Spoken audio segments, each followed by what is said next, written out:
Lilly and the rusty rapier are returned from the docks of Neverwinter, overladen with the burden of Bloodsailor booty, the spoils of countless ships captured at sea from before the quarantine.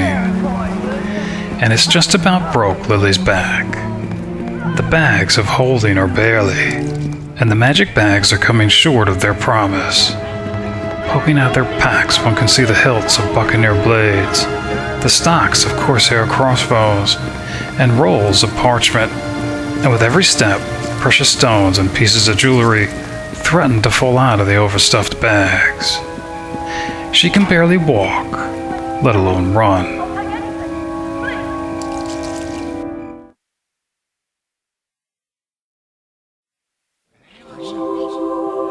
Ironically, however, the most important item they carry is light as a feather. The feather of a cockatrice, one of the reagents for a cure to the wailing death.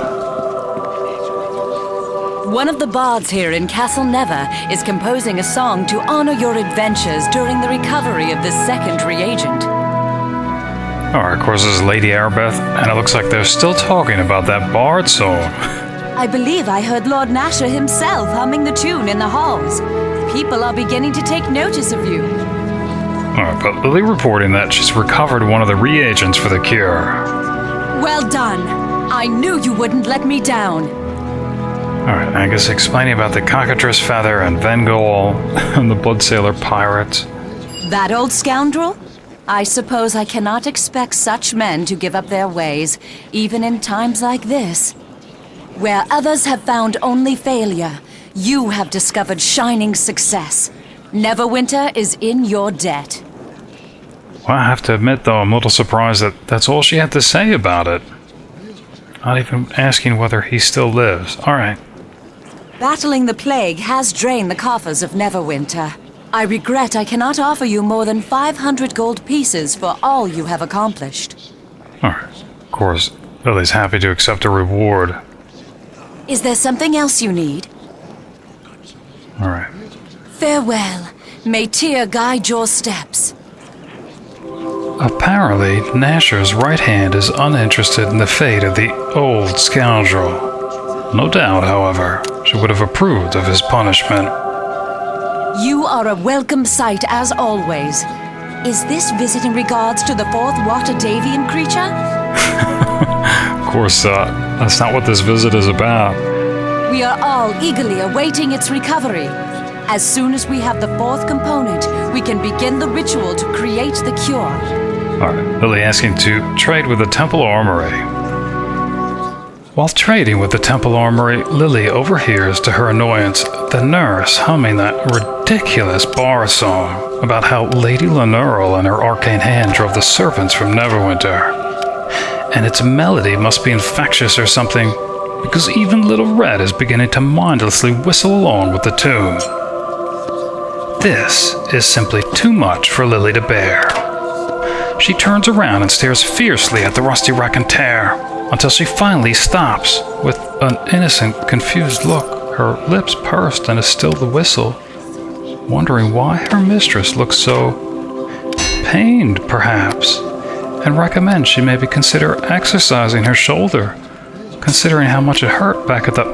Lilly interrupts the Blacklake bard with a wave of her hand that, ironically enough, brings a pain back to the same said shoulder, and insists that she stop singing and do something productive, like getting the Masterson amulet appraised. Which Sharwyn does, but which only annoys Lilly even further as the armory offers them not even a single coin for it. It's completely worthless, and Hamel Masterson probably knew it all along, just pretending to be so very gracious and offering it to her as an extra reward. That double-tongued dandy. No matter. Lilly buys the one scroll the temple offers that she doesn't already know. Remove blindness and deafness. Although it won't restore lost eyes or ears, it will repair damaged ones, believe it or not. And she also bargains for the exchange of one magical pair of boots for another, albeit at a slight loss. A pair of red leather boots the ones blessed by priests of Shandakal. As she hoists a decidedly lighter satchel over her shoulder, Lilly breathes a sigh of relief and insists she need not exercise, simply another massage. And sure as Tommy, not for the hands of some halfling hooligan either.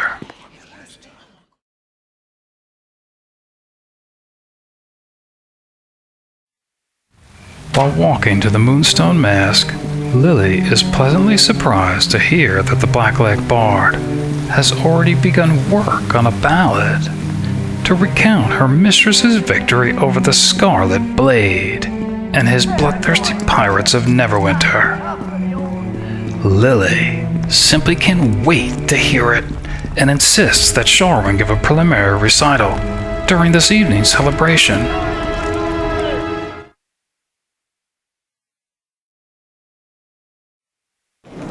Impossible, as the piece is simply not finished yet, and there's nothing worse than a tale told incomplete. Lilly still insists she at least revealed the title. Bloodsailors of the North, the tale of how Lady Black buried a Scarlet Blade in Neverwinter. It was a clever title, and Sharwyn was smart enough to keep herself out of it, though Lilly can't help but wonder why now, and why she hadn't written ballads, say, about their victory over Meldenin. Linu had suggested it before they left. Lilly smiles. Motherly Linu. More things to throw into the junk drawer at the Office of Academic Affairs. An announcement for an auction that never happened. 3 glass coins that cost a smug merchant his life. Orders and instructions from a traitorous Bloodsailor lieutenant, and a worthless heirloom. Finally, Lilly can turn her attention to the newly acquired pair of red leather boots from the Temple of Tyr. Though this time, Little Red's not as surprised, but still confused as to why her mistress is shaking, even if ever so slightly.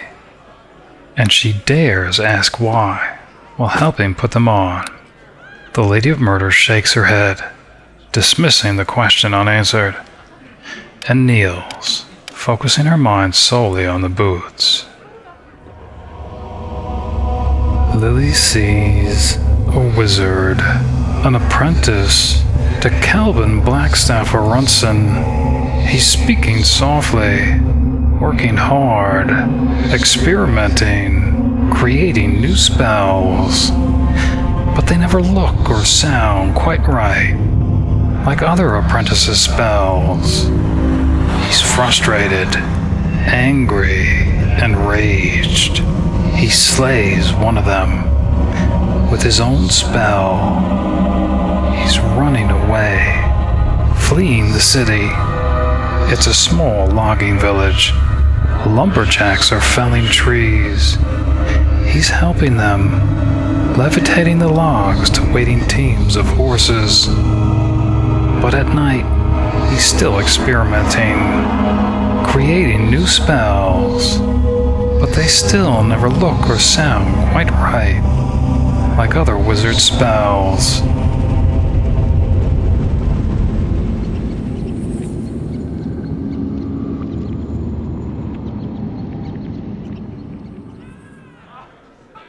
Not her old, worn-out boots. And as if that weren't disheartening enough, the fact that Calvin Blackstaff Arunson had to impose himself on her special and private vision, even if obviously unintentional, is infuriating. She's not jealous, just tired of being reminded of the overpraised fool. Lilly sits at the edge of the bed and learns a number of new spells, except Animate Dead, which, much to her annoyance, she simply can't seem to master just yet. No matter. Tonight is cause for celebration. She brandishes the bottle of almond brandy and tells Little Red to grab the table dice as they'll be visiting the Dusty Diviner in the next room. And Lilly reminds Sharwyn that the Mintarn spirit isn't necessarily the best, but better than Black Grog Ale for sure. And to her surprise, Sharwyn admits she's never had brandy before. All the better. She'll have nothing to compare it to. Lily waves to Linu and quickly approaches, whispering in her ear that if the Blacklake bard asks, she'd look horrible in black hair. Linu gives a bewildered nod. Lily sets out 3 tall glasses and proposes a toast to the dead lizard chicken bat thing, eliciting a laugh from the ladies. And Sharwyn asks Linu her opinion if she were to dye her hair black, to which Linu simply shakes her head and quickly changes the subject. Backgammon. Dusty and Rusty continue to play table dice throughout the night, Dusty winning most of the time, while Lily simply admires Little Red from behind a haze of almond brandy.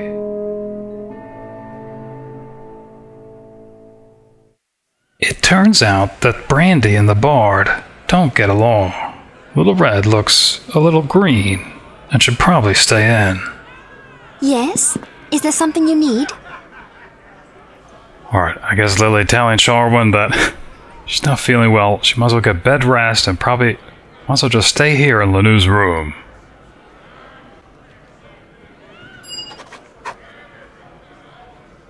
Linu, however, is fine. I hoped that you would return, so I waited here. I've hardly damaged anything since you left. I thought you'd be proud. May I join with you once more, my friend? And of course, taking Linu with her instead. Apparently unaffected by the brandy. Little Red lets out a soft moan as she crawls into bed, covering her head under the linens so as not to hear Linu, who continues to praise the brandy from the night before. In fact, the cleric and Curls liked the distilled wine so much she drank nearly half the bottle herself. Little Linu is fortified indeed. In the dining room, Lily overhears patrons talking about how Thulthanthar, the City of Shade, that's the floating Netherese city recently returned if you recall, how it rescinded its offer of alliance to Waterdeep.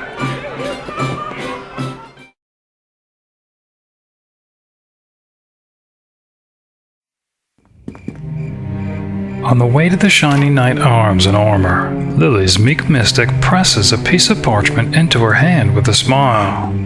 It's another horoscope for her mistress.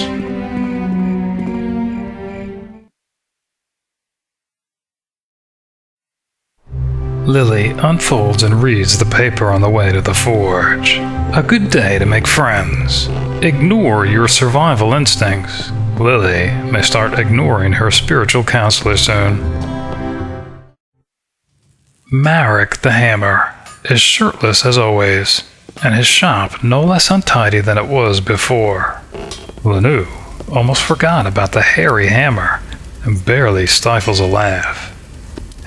Lily braves the islands of Dwarven Spittle, the heat unfortunately reminding her of the sickly sauna at Jim City's tavern. She sets out the Masterson longsword and a diamond. Inquisitor General Black is finally getting her ceremonial weapon of choice. Hello there! Alright, Lily explaining to Marrok that she has quite a few items she'd like to commission. Starting with I think it's the Astral Blade. Alright. I guess he's explaining probably for most of the items 500 gold pieces.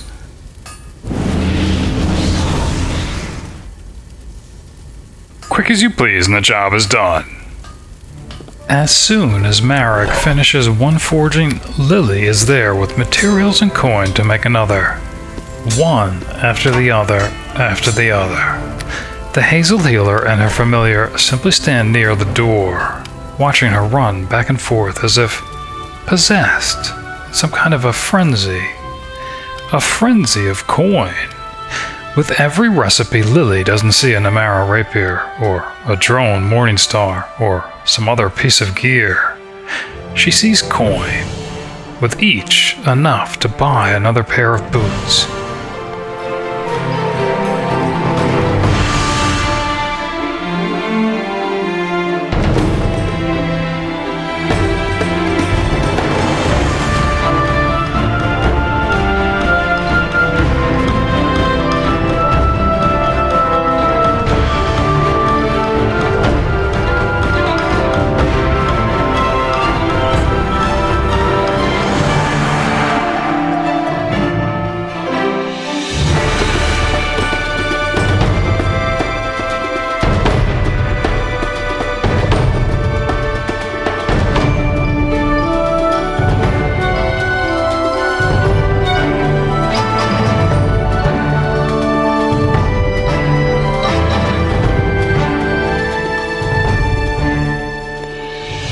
when she demands Marrok forge her another Astral Blade, he shakes his head no. Oh, okay. I guess Marrok's refusing to make more than one Astral Blade. It's a one-of-a-kind item.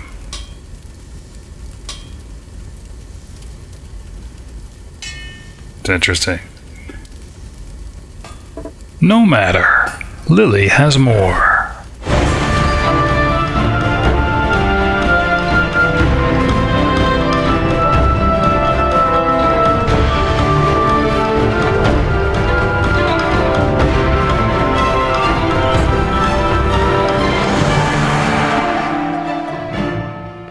But when she demands Marrok forge her Whitebone Armor, he again shakes his head no.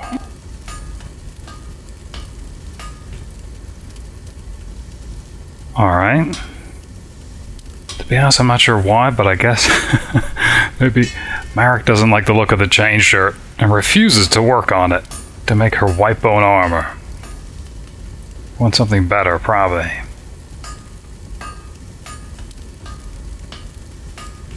Marrok the Hammer's discriminating nature is certainly surprising, considering his appearance.